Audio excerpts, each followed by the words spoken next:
A paz do Senhor, meus irmãos. Eu vou ler um texto que iríamos porque Deus sabe o porquê, o carro do dirigente, o carro seminovo, deu problema. Fui pegar uma Kombi que é da igreja, que ele congrega, a Kombi também não pegou. Iríamos para uma congregação a 10 quilômetros daqui, aqui numa roça. Mas iríamos ler esse texto, mas Deus sabe de todas as coisas. E certamente eu vou ler o mesmo texto que eu iria ler lá, que se encontra no livro do Êxodo, no capítulo 4, e o versículo 2 a seguir, que diz assim: E o Senhor disse-lhe: O que é isso na tua mão? E ele disse: Uma vara. E ele disse: Lança na terra. E ele a lançou na terra, e tornou-se em uma cobra, e Moisés fugiu dela. Mas uma coisa que precisamos compreender claramente é que Deus vai usar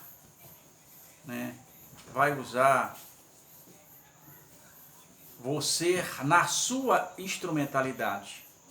Deus não quer que você seja um pregador como Napoleão Falcão, como Gilvan Rodrigues. Deus não quer que você seja um Marcos Feliciano. Não. Deus não quer que você seja um Takayama. Não. Deus quer que você seja o João, o José, o André, o Paulo. Deus quer que você seja você mesmo. É na sua instrumentalidade que Deus vai usar.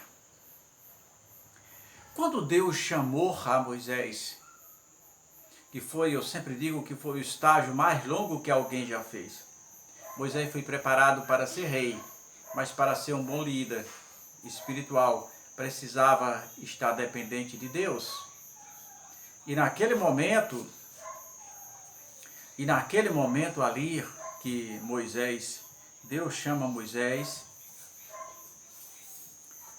e a história todo mundo conhece, ali naquela sarça que não consumia.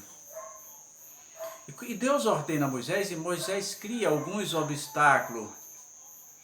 E Deus pergunta: o que é isso na tua mão?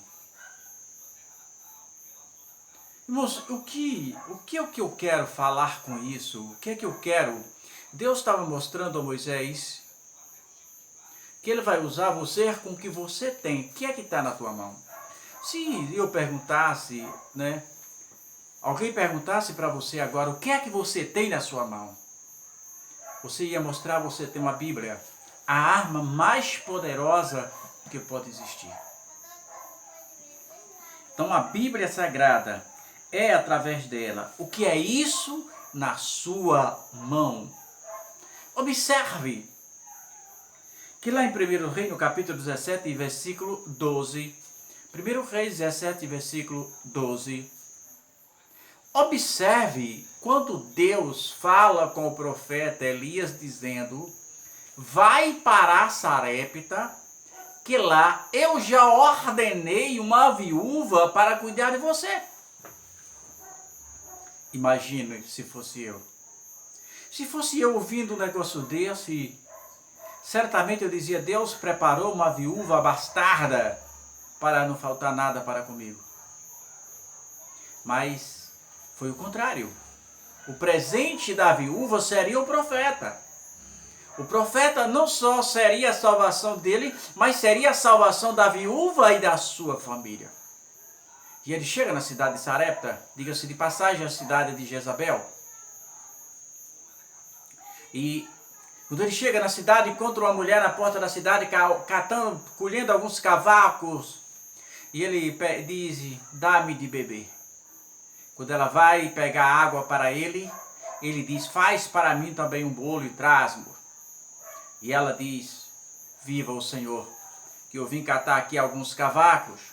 Ela diz a quantidade, para fazer um pequeno bolo para mim e para meu filho. E depois morremos de fome. Ele disse: vai e faz conforme a sua palavra, mas faz primeiro para mim. E aquela mulher fez. E até que choveu, nunca mais faltou massa para aquela mulher. O que ela tinha, né? Ela ofereceu, Deus usou o que ela era, o que você tem na sua instrumentalidade. Aquela outra viúva que chega para o profeta Eliseu.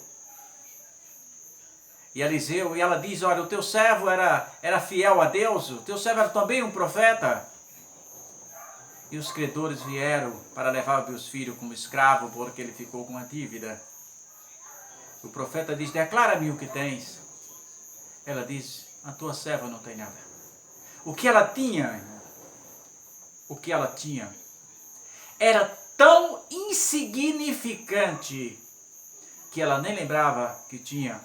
Depois ela cai de si e diz, ainda existe um pouco de azeite na panela. E ele diz, vai na casa dos vizinhos, tome emprestado todas as vasilhas que você puder. Entra no teu quarto, fecha a tua porta e vai enchendo essas vasilhas com pouco azeite que você tem. Declara-me o que tens. Ele disse, declara-me o que talvez você esteja dizendo, Juraci, eu não tenho muito para fazer na obra do Senhor.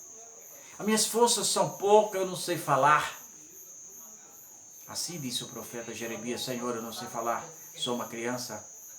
O profeta não estava se referindo apenas à questão de ser adolescente ou não, mas a maturidade era que o profeta estava falando. E a mensagem de Jesus para nós nessa noite, Jesus quer te usar do jeito que você é. Talvez lendo errado, gaguejando, ou não. Eu tenho um amigo, um advogado famoso, já foi procurador várias vezes, e ele me disse uma certa feita que tinha aceitado o Evangelho. O que fez ele aceitar o Evangelho não tinha sido o pastor da época, que era o pastor Egnaldo, um pastor baixinho que veio para a cidade de São Filipe. Falava muito bem, mas ele disse o que fez ele aceitar o Evangelho era ele não compreender como é que uma pessoa semi-analfabeta, como muitos daqueles irmãos ali daquela igreja, tinha coragem de enfrentar uma igreja grande como aquela e ler o versículo gaguejando lá em cima. Ele disse, o que é que está acontecendo? Como é que uma pessoa tem essa coragem? E aí fez com que o Espírito Santo de Deus os convencesse e ele aceitasse o Evangelho. O que é que tu tens? Eliseu, ou melhor, Moisés tinha apenas uma vara. A viúva de Sarepta tinha apenas um pouquinho de massa. A viúva da questão de foco, que está lá em 2 Reis 4, da história de Eliseu. O que ela tinha era tão pouco. O que ela tinha era tão insignificante que ela nem lembrou que tinha. Mesmo no momento de tanta fome, de tanta miserabilidade, ela não lembrou. Depois ela cai e se diz, tem um pouco. Irmãos, abra sua mão. Lembra dos discípulos de Jesus. Jesus, antes de entrar em Jerusalém, disse o seguinte, vai às aldeias. Está vendo aquela aldeia lá na frente? Vai ter uma jumenta e um jumentinho. O jumentinho está amarrado. Tu vai lá, pega aquele jumentinho que ninguém nunca montou nele. Solta e traz-lo. E se alguém perguntar, diga que o Senhor precisa dele, que depois devolve. E assim fizeram os discípulos. Talvez a pergunta para mim e para você nesta noite é, soltemos o nosso jumentinho, porque Jesus precisa dele. Pode ser pouco, pode ser como aquela viúva de Sarepta, pode ser como a viúva que está em 1 Reis 17, versículo 12.